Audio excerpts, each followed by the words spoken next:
नमस्कार दोस्तों, मैं शंकर चौरसिया आपको एनसीईआरटी बेस्ड टाइप के 10,000 क्वेश्चनों सीरीज़ में पढ़ा रहा था, जो कि SSC, railway, UP triple SC, PET आदि सभी एग्जामों में काफ़ी महत्वपूर्ण प्रश्न है।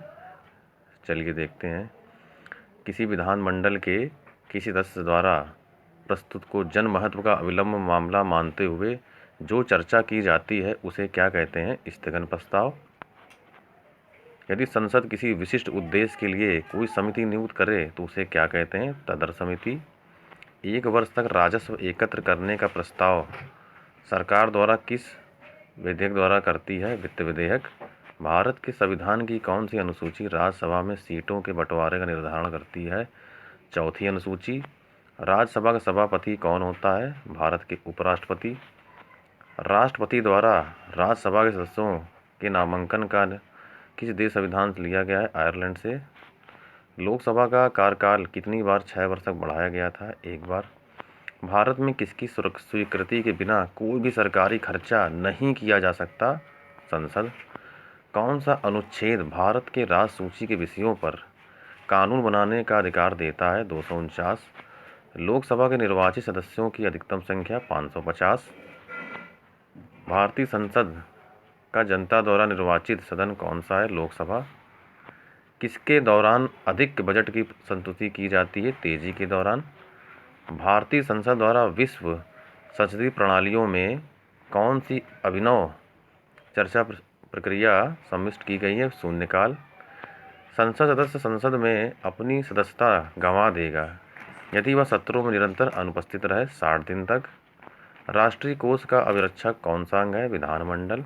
पहले अधिवेशन प्रस्ताव और दूसरे अधिवेशन प्रस्ताव के बीच कितना अंतर होना चाहिए?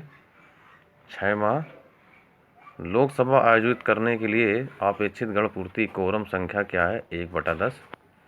किसने कहा था संसदीय लोकतंत्र का अर्थ है एक व्यक्ति और एक मत? Doctor BR Ambedkar. मंत्रिपरिषद की बैठकों की अध्यक्षता कौन करता है? प्रधानमंत्री। योजना आयोग का अध्यक्ष कौन है? प्रधानमंत्री। संसदीय सरकार की सरकार में वह बराबर वालों में पहला होता है, वह कौन है? प्रधानमंत्री। मंत्रिमंडलीय तानाशाही का विचार किसकी देन है? म्यूर।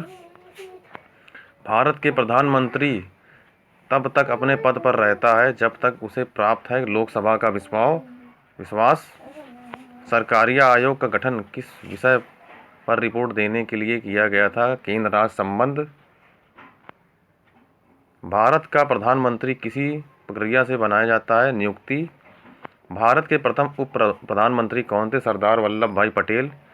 किसी उच्च न्यायालय के न्यायाधीशों की पेंशन प्रभावित की जाती भारत की संचित निधि को।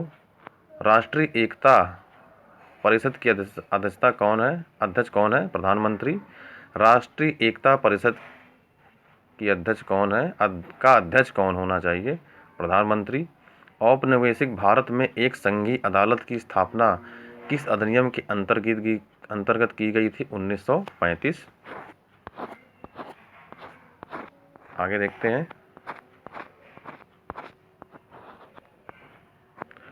भारतीय उच्चतम न्यायालय के न्यायाधीशों की नियुक्ति कौन करता है? राष्ट्रपति। सर्वोच्च न्यायालय के न्यायाधीश किस आयु में सेवानिवृत्त होते हैं? 65 वर्ष। भारत के उच्चतम न्यायालय को प्राप्त है मूल, अपीली और परामर्शी अधिकार क्षेत्र। किसका मतलब है कि सर्वोच्च न्यायालय मामले और उसमें शामिल कानूनी मुद्दों पर पुनर्विचार करेगा? अपीली क्षेत्राधिकार। संविधान की व्याख्या कौन करता है? न्यायपालिका। भारतीय संविधान का अभिरक्षक कौन है? भारत का मुख्य न्यायाधीश। भारत में उच्चतम न्यायालय के न्यायाधीश के रूप में नियुक्ति के लिए कौन सी अर्हता अनिवार्य है? भारत का नागरिक होना चाहिए। एक या अधिक उच्च न्यायालय में कम से कम 10 वर्ष तक एडवोकेट के रूप में प्रैक्टिस कर चुका हो। एक प्रतिष्ठित विधिवेत्ता होना चाहिए। उच्चतम न्यायालय के सेवानिवृत्त न्यायाधीशों के लिए कहाँ पर वकालत करने की मनाही है? भारत किसी भी न्यायालय में। उच्चतम न्यायालय में एक मुख्य न्यायाधीश के अलावा अधिकतम कितने अन्य न्यायाधीश हो सकते हैं? 25। न्यायपालिका द्वारा बनाए गए कानून को कहते हैं निर्णय विधि। उच्चतम न्यायालय ने किस मामले में मौलिक अधिकारों की प्रमुखता राजनीति के निदेशक सिद्धांतों से ऊपर स्थापित की है। गोलकनाथ का मामला। उच्च न्यायालय के न्यायाधीशों को उनके कार्यकाल समाप्त होने से पहले ही अक्षमता अथवा सिद्ध कदाचार के आधार पर उनके कार्यालय से किसके द्वारा हटाया जा सकता है? संसद के दोनों सदनों की सिफारिशों पर राष्ट्रपति।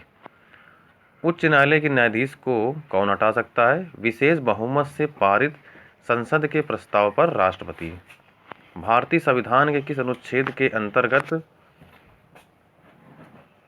केंद्रीय प्रशासनिक अधिकरण के निर्णय को उच्चतम न्यायालय में चुनौती दी जा सकती है? 323A। नेशनल ग्रीन ट्रिब्यूनल किससे संबंधित मामलों को देखता है? पर्यावरण संरक्षण एवं वन संरक्षण। लक्षद्वीप का उच्च न्यायालय भारत किस राज्य में स्थित है? केरल। भारत में किस स्तरों में अदालतें होती हैं? 3। भारत के नियंत्रक महालेख परीक्षा की नियुक्ति कौन करता है? राष्ट्रपति। केंद्रीय सरकार का उच्चतम सिविल अधिकारी कौन है? मंत्रिमंडल सचिव।